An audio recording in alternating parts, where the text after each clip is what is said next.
இஸ்ரேலிய ஆக்கிரமிப்பின் இராணுவ தலைமையகத்திற்குள் புகுந்து சம்பவம் செய்த ஈரானிய உளவாளியும் மிரண்டு போன இஸ்ரேலிய ஆக்கிரமிப்பு இராணுவ தலைவர்களும். வெஸ்ட் பேங்க் பிரதேசத்திலே பலஸ்தீனிய நபர் ஒருவர் மேற்கொண்டிருக்கக்கூடிய தாக்குதல்களும் பலஸ்தீனிய போராளிகளின் தொடர்ச்சியான வீரியமான தாக்குதல்களும் இஸ்ரேலிய ஆக்கிரமிப்புடனான அடுத்த கட்ட போர் தொடர்பான அறிவிப்புகளை வெளியேற்ற யமன் அன்சார்ல்லாவினுடைய தலைவரும் யமனின் கிழக்கு பிரதேசத்திலே தொடர்ச்சியாக நடைபெற்று வரும் மோதல்களும் சவுதி அரேபியா மற்றும் அமீரக அடிமைகளோடு தொலைபேசி கலந்துரையாடலை மேற்கொண்டிருக்கக்கூடிய அமெரிக்க வெளியுறவுத்துறை அமைச்சரும் சிரியாவின் ஹோம்ஸ் பிரதேசத்திலே மசூதியை இலக்கு வைத்து மேற்கொள்ளப்பட்டிருக்கக்கூடிய பயங்கரவாத தாக்குதல்களும் இந்த தாக்குதலுக்கு பின்னால் இருக்கக்கூடிய குழுக்களும் ISIS பயங்கரவாதிகளுடைய தாக்குதல்களும் அலப்போ பிரதேசத்தில் ISIS பயங்கரவாதிகள் மேற்கொண்டிருக்கக்கூடிய தாக்குதல்களும் அலப்போ ஷேக் மசூத் பிரதேசத்திலே விரிவடைந்திருக்கக்கூடிய மோதல்களும்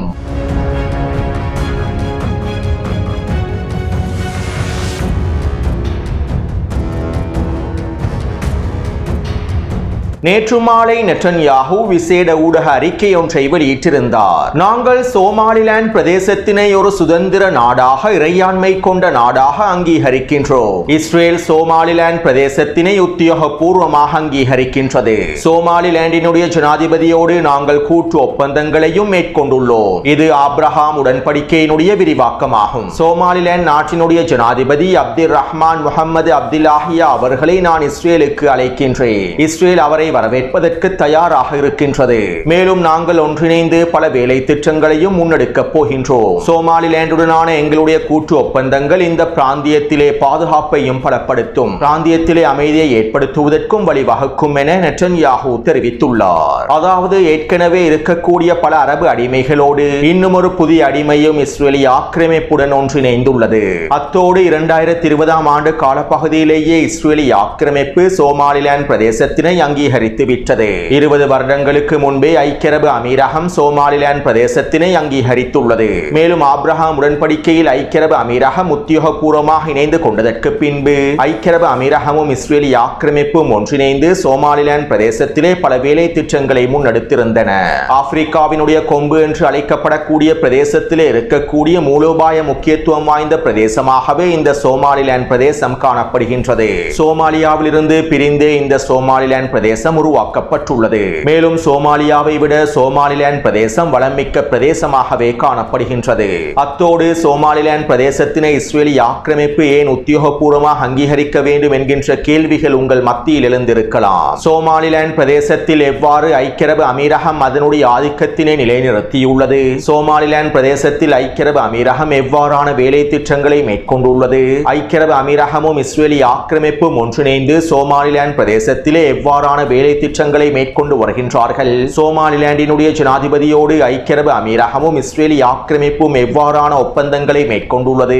எவ்வாறான பாதுகாப்பு ஒப்பந்தம் இவர்களுக்கிடையிலே கைச்சாத்திடப்பட்டுள்ளது? சோமாலிலாந்து பிரதேசம் அங்கீகரிக்கப்படுவது எவ்வாறு யமன் ஹவுதிகளுக்கு மிகப்பெரிய சவாலாக மாறப்போகின்றது? சோமாலிலாந்து பிரதேசத்திலிருந்து அமெரிக்காவும் இஸ்ரேலிய ஆக்கிரமிப்பும் ஐக்கிய அரபு அமீரகமும் ஏடன் வளைகுடா பிரதேசத்தையும் செங்கடல் பிரதேசத்தையும் எவ்வாறு கட்டுப்படுத்த போகின்றார்கள்? செங்கடல் பிரதேசத்திலே ஏற்பட போகும் மிகப்பெரிய போருக்கு சோமாலிலாந்து பிரதேசம் எவ்வாறு காரணமாக அமைய போகின்றது என்பது தொடர்பான பல முக்கியமான தகவல்களை உள்ளடக்கிய தனியான காணொளி ஒன்றை 9 மாதங்களுக்கு முன்பே நான் இன்சைட் உலகம் சேனலில் பதிவிட்டுள்ளேன். இந்த காணொளியை பார்வையிடாதவர்கள் கீழே இருக்கக்கூடிய லிங்கினை பயன்படுத்தி குறித்த காணொளியை பார்வையிடலாம். மேலும் இந்த காணொளியின் மூலமாக செங்கடல் பிரதேசத்திலே ஏற்பட போகும் போர் தொடர்பான முழுமையான விளக்கத்தையும் தெளிவையும் உங்களுக்கு பெற்றுக்கொள்ள முடியும். அடுத்து இலங்கை நேரப்படி நேற்று மாலை சிரியாவினுடைய ஹோம்ஸ் பிரதேசத்தில் இருக்கக்கூடிய இமாம் அலி மசூதி மீது குண்டு தாக்குதல்கள் பயங்கரவாத தாக்குதல்கள் மேற்கொள்ளப்பட்டிருந்தன.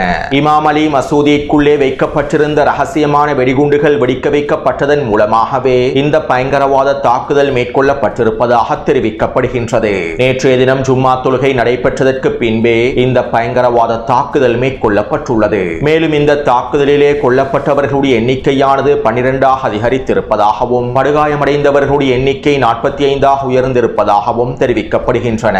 அத்தோடு இந்த பயங்கரவாத தாக்குதலை ஹமாஸ் மற்றும் PIG அமைப்பினரும் கண்டித்துள்ளார்கள். இமாம் அலி மசூதியை இலக்கு வைத்து மேற்கொள்ளப்பட்டிருக்கக்கூடிய இந்த பயங்கரவாத தாக்குதலுக்கு பின்னால் இருக்கக்கூடியவர்கள் தண்டிக்கப்பட வேண்டும் என்கின்ற கருத்துக்களையும் வெளியிட்டுள்ளார்கள். அதே போன்று ஹிஸ்புல்லா இராணுவத்தினரும் யமன் ஹவுதி இராணுவத்தினரும் ஏனைய எதிர்ப்பற்றுக்களும் ஈரானும் குறித்த பயங்கரவாத தாக்குதலுக்கான கண்டனங்களை வெளியிட்டுள்ளன.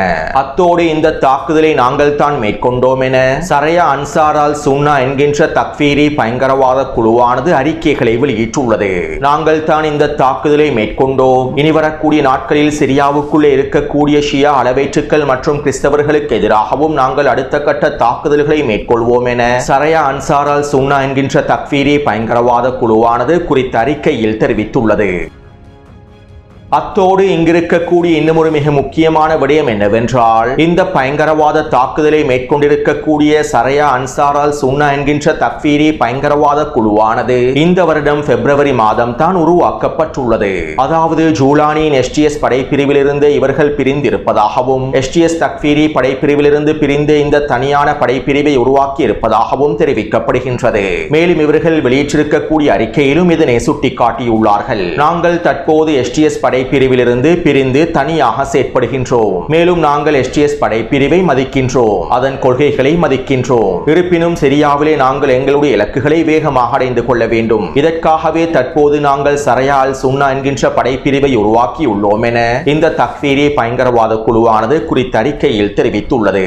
சிரியாவை கைப்பற்றுவதற்காக ஜூலானியின் தலைமையில் பல தக்ஃபீரி பயங்கரவாத குழுக்கள் ஒன்றிணைக்கப்பட்டிருந்தன.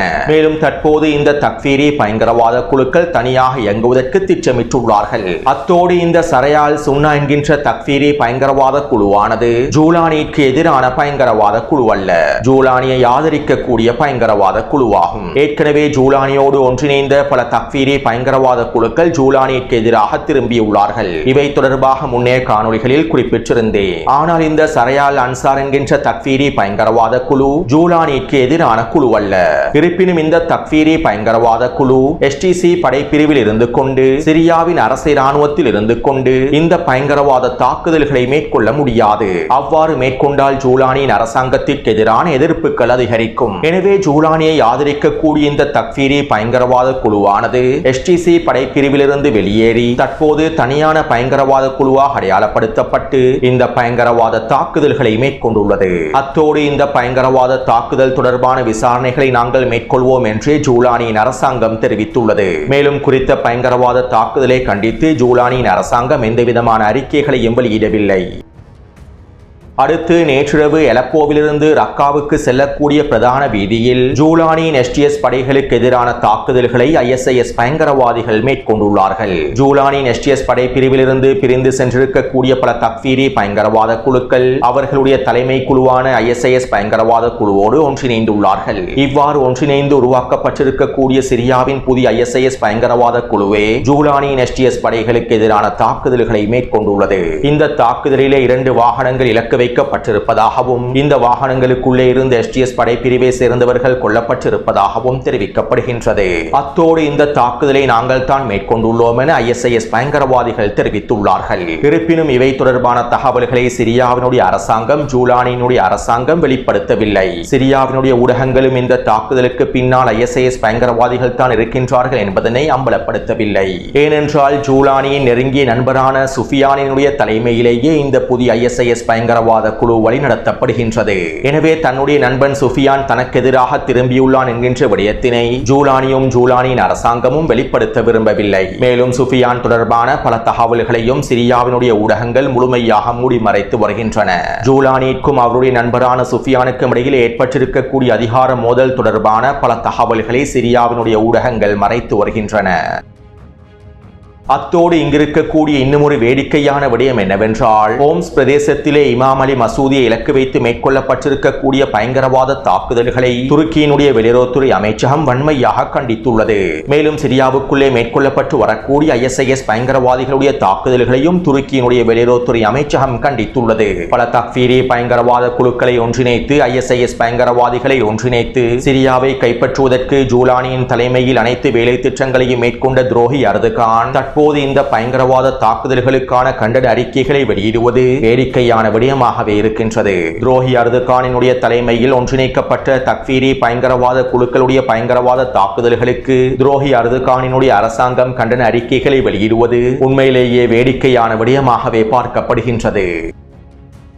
அத்தோடு நேற்றிரவு எலப்போவின் ஷேக் மக்சூத் பிரதேசத்திலும் மோதல்கள் விரிவடைந்திருந்தன.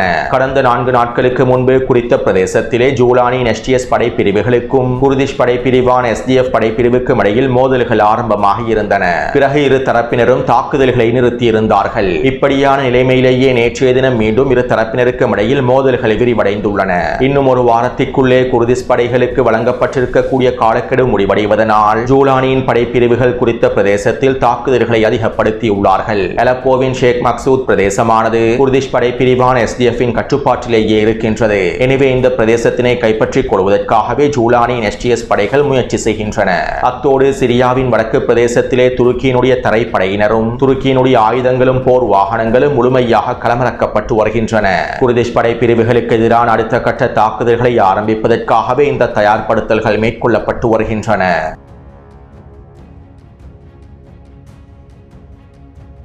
நெட்டன்யாஹுவின் அமெரிக்க விஜயத்தை முன்னிட்டு நேற்றிரவு இஸ்ரேலி ஆக்கிரமிப்பு போர் அமைச்சரவையில் விசேட அமர்வுகள் நடைபெற்றிருந்தன. இதன்போது லெபனானுக்கு எதிரான ஹிஸ்புல்லா இராணுவத்திற்கு எதிரான அடுத்த கட்ட தாக்குதல்கள் தொடர்பான திட்டங்கள் முன்வைக்கப்பட்டிருந்தன. கடந்த மாதமே ஹிஸ்புல்லா இராணுவத்திற்கு எதிரான அடுத்த கட்ட தாக்குதல்களை மேற்கொள்வதற்கான முழுமையான திட்ட வரைபடம் உருவாக்கப்பட்டிருந்தது. மேலும் இந்த திட்ட வரைபடத்திலே இன்னும் சில முக்கியமான விடயங்கள் இணைத்துக் கொள்ளப்பட்டு நேற்றைய போர் அமைச்சரவையில் முன்வைக்கப்பட்டிருந்தது. அது மட்டுமல்லாமல் குறித்த அமர்விலே உளவு தகவல்களை உள்ளடக்கி இருக்கக்கூடிய முக்கியமான அறிக்கை ஒன்றும் சமர்ப்பிக்கப்பட்டுள்ளது. மொசாட் மற்றும் ஷின்பெட் உளவு பிரிவினர் ஒன்றிணைந்து இந்த அறிக்கையையும் சமர்ப்பித்துள்ளார்கள். அதாவது இந்த ஆவணங்கள், திட்டங்கள், வரைபடங்கள் மற்றும் உளவுத்துறை அறிக்கைகள் அனைத்தும் டொனால்ட் ட்ரம்புக்கு வழங்குவதற்காகவே வடிவமைக்கப்பட்டுள்ளன. நெட்டன்யாஹு குறித்த திட்டங்களையும் அறிக்கைகளையுமே டொனால்ட் ட்ரம்பிடம் ஒப்படைக்கப் போகின்றார். இவற்றுக்கான தயார்படுத்தல்களை மேற்கொள்ளக்கூடிய அமர்வாகவே நேற்றைய போர் அமைச்சரவை கூட்டம் நடைபெற்றிருந்தது. அத்தோடு இந்த திட்டங்களை நெட்டன்யாஹு டொனால்ட் ட்ரம்பிடம் சம்மதித்து அனுமதியை பெற்றுக் கொள்வார் என்றும் இஸ்ரேலி ஆக்கிரமிப்பு ஊடகங்கள் செய்திகளில் குறிப்பிட்டுள்ளன. ஆனால் உண்மையில் குறித்த திட்டங்கள், வரைபடங்கள் அனைத்தும் அமெரிக்கா மற்றும் இஸ்ரேலி ஆக்கிரமிப்பினால் ஒன்றிணைந்தே மேற்கொள்ளப்பட்டுள்ளன. இவை தொடர்பாக முன்னைய காணொளிகளிலும் நான் தெளிவாக குறிப்பிட்டிருந்தேன். தற்போது சர்வதேசத்தை ஏமாற்றக்கூடிய பிரச்சாரங்களையே அமெரிக்கா மற்றும் இஸ்ரேலி ஆக்கிரமிப்பு ஊடகங்கள் மேற்கொண்டு வருகின்றன. உண்மையில் இந்த திட்டங்கள் அனைத்திற்குமான அனுமதியை டொனால்ட் ட்ரம்ப் முன்பே வழங்கிவிட்டார். ஹிஸ்புல்லா இராணுவத்திற்கு எதிராகவும் ஈரானுக்கு எதிராகவும் ஆரம்பிக்கப்பட போகும் தாக்குதல்களுக்கான முழுமையான அனுமதிகளும் அமெரிக்கா மற்றும் இஸ்ரேலி ஆக்கிரமிப்பினால் முழுமையாக வழங்கப்பட்டுவிட்டன. அடுத்து யெமனினுடைய கிழக்கு பிரதேசத்தில் மோதல்கள் தொடர்கின்றன.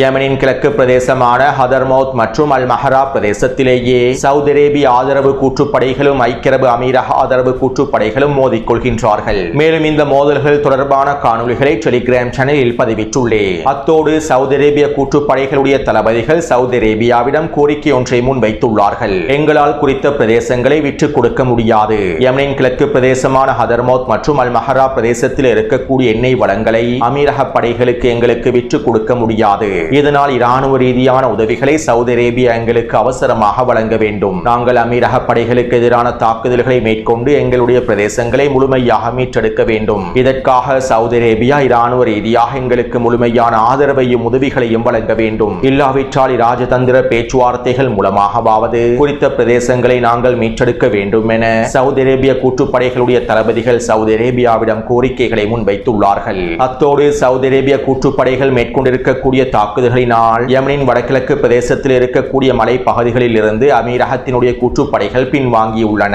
இருப்பினும் பெரும்பாலான எண்ணெய் தளங்கள் அமீரக கூற்றுப்படைகளுடைய கட்டுப்பாட்டிலேயே இருக்கின்றன. இப்படியான நிலைமையில் நேற்றிரவு அமெரிக்காவினுடைய வெளியுறவுத்துறை அமைச்சர் மார்க்கோ ரூபியோ சவுதி அரேபியா மற்றும் அமீரகத்தினுடைய பிரதிநிதிகளுக்கு தொலைபேசி அழைப்பினை ஏற்படுத்தி கலந்துரையாடல்களை மேற்கொண்டுள்ளார். மேலும் இதன்போது மார்க்கோ ரூபியோ இவ்வாறு தெரிவித்துள்ளார். யமனுக்குள்ளே இரு தரப்பினரும் மோதல்களில் ஈடுபடக்கூடாது. சவுதி அரேபியா மற்றும் ஐக்கிய அரபு அமீரக தலைமைகள் இவை தொடர்பான பேச்சுவார்த்தைகளை மேற்கொள்ள வேண்டும். இராஜதந்திரத்தினை பயன்படுத்தி பேச்சுவார்த்தைகளை மேற்கொண்டு குறித்த மோதல்களை அவசரமாக முடிவுக்கு கொண்டு வர வேண்டும். எங்களுக்கு இடையிலான மோதல் எதிரிகளுக்கு அதிகளவான வாய்ப்பை ஏற்படுத்தும். இதனால் நாங்கள் எப்போதும் பொதுவான எதிரிக்கு எதிராக ஒன்றிணைந்தே செயற்பட வேண்டும் என அமெரிக்க வெளியுறவுத்துறை அமைச்சர் மார்க்கோ ரூபியோ தெரிவித்துள்ளார். அதாவது எங்களுடைய அடிமைகளான 2 பேரும் சண்டை பிடிக்க கூடாது, ஒருவருக்கொருவர் ஒற்றுமையாக உறுதுணையாக இருக்க வேண்டும். அப்போது தான் எங்களுடைய பொதுவான எதிரியை வீழ்த்த முடியும் என யமன் ஹவுதிகளுக்கு எதிராக சவுதி அரேபியா மற்றும் அமீரக படைகள் ஒன்றிணைய வேண்டும் என்கின்ற கருத்துக்களையே அமெரிக்க வெளியுறவுத்துறை அமைச்சர் மார்க்கோ ரூபியோ குறிப்பிட்டுள்ளார். அடுத்து யமன் அன்சாருல்லாவினுடைய புரட்சி தலைவர் அப்துல் மலிக் அவர்கள் விசேட உரையொன்றை முன்வைத்துள்ளார். ஜியோனிசம், அமெரிக்கா, இஸ்ரேலி ஆக்கிரமிப்பு, பிரித்தானியா மற்றும் அதனுடைய முகவர்களால் பிரதிநிதித்துவப்படுத்தக்கூடிய இந்த சகாப்தம் மனித வரலாற்றில் மிகவும் கொடூரமான ஆபத்தான சகாப்தமாகவே காணப்படுகின்றது. ஜியோனிசமும் அதனுடைய கூட்டாளிகளும் பலஸ்தீனிய மண்ணில் தினமும் இனப்படுகொலைகளையும் கொடூரங்களையும் நிகழ்த்தி வருகின்றார்கள். யுத்த நிறுத்த ஒப்பந்தம் என்கின்ற பெயரில் ஆக்கிரமிப்பாளர்கள் பலஸ்தீனிய மக்களுக்கு எதிரான தாக்குதல்களை தொடர் காசாவிலும் வெஸ்ட் பேங்க் பிரதேசத்திலும் பலஸ்தீனிய மக்களுக்கு எதிரான தாக்குதல்கள் நிறுத்தப்படவில்லை. பலஸ்தீனிய மக்களுக்கு தேவையான அத்தியாவசிய உணவுப் பொருட்கள் கூட அனுமதிக்கப்படுவதில்லை. இதனால் பலஸ்தீனிய மக்கள் மிகப்பெரிய பட்டினியை எதிர்நோக்கி வருகின்றார்கள். இந்த யுத்த நிறுத்த ஒப்பந்தத்தினால் பலஸ்தீனிய மக்களின் பட்டினியை கூட நிவர்த்தி செய்ய முடியவில்லை. மேலும் ஆக்கிரமிப்பு அனைத்து மீறல்களையும் மேற்கொண்டு பலஸ்தீனிய மக்களுக்கு எதிரான அட்டூழியங்களையும் கொடூரங்களையும் மேற்கொண்டு வருகின்றது. சில ஆட்சியாளர்கள் அமெரிக்காவுக்கும் இஸ்ரேலி ஆக்கிரமிப்புக்கும் கீழ்ப்படிந்து தங்களுடைய சொந்த மக்களை அடக்கி எதிர்ப்பை குற்றவாளியாக்குகின்றார்கள். சில அரபு ஆட்சியாளர்கள் பலஸ்தீனிய மக்களிடத்திலிருந்து திருடப்பட்ட நிலங்களை கூட கொள்வனவு செய்கின்றார்கள். பலஸ்தீனிய மக்களுக்கு எதிரான அனைத்து துரோக செயல்களையும் அவர்கள் மேற்கொள்கின்றார்கள். காசாவிலும் லெபனானிலும் ஏனைய பிரதேசங்களிலும் எதிர்ப்பு அச்சுக்களை நிராயுத பாணியாக்குவதற்காக அமெரிக்காவோடும் இஸ்ரேலி ஆக்கிரமிப்போடும் கூட்டு சேர்ந்து இந்த அரபு ஆட்சியாளர்கள் எல்லாவிதமான வேலை திட்டங்களையும் முன்னெடுத்து வருகின்றார்கள். அமெரிக்காவுக்கும் இஸ்ரேலி ஆக்கிரமிப்புக்கும் அடிபணிவது எங்களுக்கு தீர்வை கொண்டு வந்து தரும் என இவர்கள் நினைக்கின்றார்கள். அமெரிக்காவுக்கும் இஸ்ரேலி ஆக்கிரமிப்புக்கும் அடிபணிவதன் மூலமாக அனைத்து பிரச்சனைகளையும் சரி செய்து விட முடியும், எங்களுடைய நாட்டையும் பாதுகாத்துக் கொள்ள முடியும் என இவர்கள் நினைக்கின்றார்கள். அமெரிக்காவுக்கும் இஸ்ரேலி ஆக்கிரமிப்புக்கும் அடிபணிவதே அமைதியை ஏற்படுத்தும் என இவர்கள் கனவு காண்கின்றார்கள். உண்மையில் அமெரிக்காவுக்கும் இஸ்ரேலி ஆக்கிரமிப்புக்கும் அடிபணிவது அவர்களுடைய நாட்டின் எதிர்காலத்தையே குழி தோண்டி புதைத்துவிடும். ஆக்கிரமிப்பாளர்கள் உங்களுடைய அனைத்து வளங்களையும் ஆழமாக சுரண்டிக் கொண்டிருக்கின்றார்கள். உங்களுடைய அனைத்து செல்வங்களையும் ஆழமாக சுரண்டிக் கொண்டிருக்கின்றார்கள். நீங்கள் வலுவிழந்து உடைந்து விழும் சந்தர்ப்பத்திலே இதனை புரிந்து கொள்வீர்கள். அமெரிக்காவுக்கும் இஸ்ரேலி ஆக்கிரமிப்புக்கும் அடிபணிந்ததற்கான விளைவுகளை நீங்கள் நிச்சயமாக அனுபவிப்பீர்கள். அதே நேரம் நாங்கள் ஒரு பொழுதும் அமெரிக்காவுக்கும் இஸ்ரேலி ஆக்கிரமிப்புக்கும் அடிபணிய போவதில்லை. இறைவனை தவிர நாங்கள் யாருக்கும் அடிபணிய போவதில்லை. எங்களுடைய யமன் மக்கள் இந்த ஆக்கிரமிப்பாளர்களுக்கு ஒரு பொழுதும் அடிபணிய போவதில்லை. இஸ்ரேலி ஆக்கிரமிப்பு எதிரியோடு வரவிருக்கக்கூடிய மோதல்கள் தவிர்க்க முடியாதவை. இஸ்ரேலி ஆக்கிரமிப்புடனான அடுத்த கட்ட போரை யாராலும் தவிர்க்க முடியாது. உண்மையில் ஒரு மிகப்பெரிய போருக்கே நாங்கள் தயாராகிக் கொண்டிருக்கின்றோம். இதனால் உலகில் உள்ள அனைத்து முஸ்லிம்களும் விழிப்பாக இருந்து கொள்ளுங்கள். ஒரு மிகப்பெரிய போரை நாங்கள் எதிர்கொள்ளப் போகின்றோம். மேலும் எங்களுடைய நாட்டு மக்கள் உறுதியாகவும் நம்பிக்கையாகவும் இருந்து கொள்ளுங்கள். எப்போதும் சுறுசுறுப்பாகவே நடந்து கொள்ளுங்கள். மேலும் எந்நேரத்திலும் போர் விரிவடையலாம் என யமன் அன்சாருல்லாவினுடைய தலைவர் தெரிவித்துள்ளார். அடுத்து இஸ்ரேலுக்குள்ளே ஈரானிய உளவாளிகள் அதிகரித்து வருவதாக இஸ்ரேலி ஆக்கிரமிப்பு ஊடகங்கள் செய்திகளை வெளியிட்டுள்ளன. மேலும் கடந்த வாரம் இஸ்ரேலி ஆக்கிரமிப்பின் முன்னாள் பிரதமர் நஃப்டாலி பெனட்டின் தொலைபேசி மற்றும் இலத்திரனியல் உபகரணங்கள் ஹேக்கிங் செய்யப்பட்டிருந்தன. ஈரானிய ஹேக்கர்ஸ் குழுக்களே இவருடைய இலத்திரனியல் உபகரணங்களை ஹேக்கிங் செய்து அவற்றில் இருக்கக்கூடிய பல உளவு தகவல்களையும் வெளிப்படுத்தி இருந்தார்கள். மேலும் இதே போன்ற இஸ்ரேலி ஆக்கிரமிப்பு இராணுவ தலைமை அதிகாரி மற்றும் தளபதிகளுடைய தொலைபேசிகளும் இலத்திரனியல் உபகரணங்களும் ஈரானிய ஹேக்கர்ஸ் குழுக்களினால் முடக்க இவை தொடர்பாக முன்னைய காணொளிகளில் தெளிவாக குறிப்பிட்டுள்ளேன். மேலும் தற்போது குறித்த சைபர் தாக்குதலோடு சம்பந்தப்பட்டிருக்கக்கூடிய ஈரானிய உளவாளி கைது செய்யப்பட்டுள்ளார். அதாவது முன்னாள் பிரதமர் நஃப்டேல் பெனட்டின் அலுவலகத்திற்கு அருகாமையில் இருக்கக்கூடிய 40 வயதுடைய இஸ்ரேலிய நபர் ஒருவரே ஈரானிய உளவாளியாக செயற்பட்டுள்ளார். இவர் நஃப்டேல் பெனட்டின் வீட்டுக்குள்ளும் அலுவலகத்திற்குள்ளும் சென்றுள்ளார். மேலும் குறித்த நபர் தொடர்பான விசாரணைகளில் இவர் இஸ்ரேலிய ஆக்கிரமிப்பு இராணுவ தலைமையகத்தில் பராமரிப்பு பணியாளராக செயற்பட்டுள்ளார் என்பது என்பதும் உறுதி செய்யப்பட்டுள்ளது. அதாவது இஸ்ரேலிய ஆக்கிரமிப்பு இராணுவத்தினுடைய தலைமையகத்தில் இராணுவ தலைமை அதிகாரி செயற்படக்கூடிய அலுவலகத்தில் பராமரிப்பு பணியாளராக இருக்கக்கூடிய இஸ்ரேலிய நபர் ஒருவரையே ஈரான் உளவாளியாக மாற்றியுள்ளது. இவருக்கு தேவையான பணத்தை கிரிப்டோ கரன்சியின் மூலமாக வழங்கியுள்ளது. மேலும் இவரை பயன்படுத்திய நஃப்டல் பெனட்டினுடைய வீடு மற்றும் அலுவலகம் தொடர்பான தகவல்களை ஈரான் பெற்றுக் கொண்டுள்ளது. அது மட்டுமல்லாமல் இஸ்ரேலிய ஆக்கிரமிப்பு இராணுவ தலைமையகத்திலே இருக்கக்கூடிய பல பகுதிகளையும் இவர் புகைப்படம் எடுத்து ஈரானுக்கு அனுப்பி வைத்துள்ளார். அதிலும் குறிப்பாக இஸ்ரேலிய ஆக்கிரமிப்பு இராணுவ தலைமை அதிகாரி எல் ஜாமரின் அலுவலகம் தொடர்பான புகைப்படங்களும் அலுவலகத்தோடு சம்பந்தப்பட்டிருக்கக்கூடிய பல சுரங்கப்பாதைகள் தொடர்பான புகைப்படங்களும் குறித்த உளவாளியின் மூலமாக ஈரானுக்கு அனுப்பி வைக்கப்பட்டுள்ளது. அத்தோடு இஸ்ரேலிய ஆக்கிரமிப்பு இராணுவ தலைமையகத்தில் இருக்கக்கூடிய பல முக்கியமான தளங்கள் தொடர்பாகவும் உளவு தகவல்கள் ஈரானுக்கு அனுப்பி வைக்கப்பட்டிருக்கலாம் என சந்தேகிப்பதாக இஸ்ரேலிய ஆக்கிரமிப்பு இராணுவம் அறிவித்துள்ளது. எனவே ஈரான் இஸ்ரேலிய ஆக்கிரமிப்பு இராணுவ தலைமையகத்திற்குள் நுழைந்து தரமான சம்பவங்களை மேற்கொண்டுள்ளது என்பதனை எங்களுக்கு தெளிவாக புரிந்து கொள்ளலாம். அடுத்து நேற்று மாலை வெஸ்ட் பேங்கினுடைய பெய்ட் ஷனியா என்கின்ற பிரதேசத்தில் பலஸ்தீனிய நபர் ஒருவர் தாக்குதல் ஒன்றை மேற்கொண்டுள்ளார். மேலும் இவர் வாகனத்தினை வேகமாக செலுத்தியும் கத்தியால் தாக்கியுமே இந்த தாக்குதல்களை மேற்கொண்டுள்ளார். வெஸ்ட் பேங்க் பிரதேசத்திலே இஸ்ரேலியர்கள் பலஸ்தீனிய மக்களுக்கு எதிரான தாக்குதல்களை மேற்கொள்கின்றார்கள். பலஸ்தீனிய மக்களுடைய வீடுகளையும் குடியிருப்பு பிரதேசங்களையும் தீயிட்டு கொளுத்துகின்றார்கள். இதற்கு பதிலடியாகவே இந்த தாக்குதலை மேற்கொண்டிருப்பதாகவும் அவர் தெரிவித்துள்ளார். மேலும் இந்த தாக்குதலிலே 2 பேர் கொல்லப்பட்டிருப்பதாகவும் 5க்கும் அதிகமானோர் படுகாயமடைந்திருப்பதாகவும் இஸ்ரேலிய ஆக்கிரமிப்பு ஊடகங்கள் தெரிவித்துள்ளன. அதே போன்று வெஸ்ட் பேங்க் பிரதேசத்திலே பலஸ்தீனிய போராளிகளும் தொடர்ச்சியான வீரியமான தாக்குதல்களை மேற்கொண்டு வருகின்றார்கள். கடந்த 10 நாட்களுக்குள்ளே வெஸ்ட் பேங்க் பிரதேசத்தில் 15க்கும் அதிகமான தாக்குதல்கள் மேற்கொள்ளப்பட்டுள்ளன. ஜெனின், டூபாஸ், நப்லஸ், துல்கராம் ஆகிய பிரதேசங்களிலேயே பலஸ்தீனிய போராளிகள் இஸ்ரேலிய ஆக்கிரமிப்பு சோதனை சாவடிகளை இலக்கு வைத்தும் போர் வாகனங்களை இலக்கு வைத்தும் தொடர்ச்சியான தாக்குதல்களை மேற்கொண்டு வருகின்றார்கள். எனவே இந்த காணொளி தொடர்பான கருத்துக்களை பதிவிடுங்கள். தொடர்ந்தும் என்னுடன் இணைந்திருங்கள். நன்றி, வணக்கம்.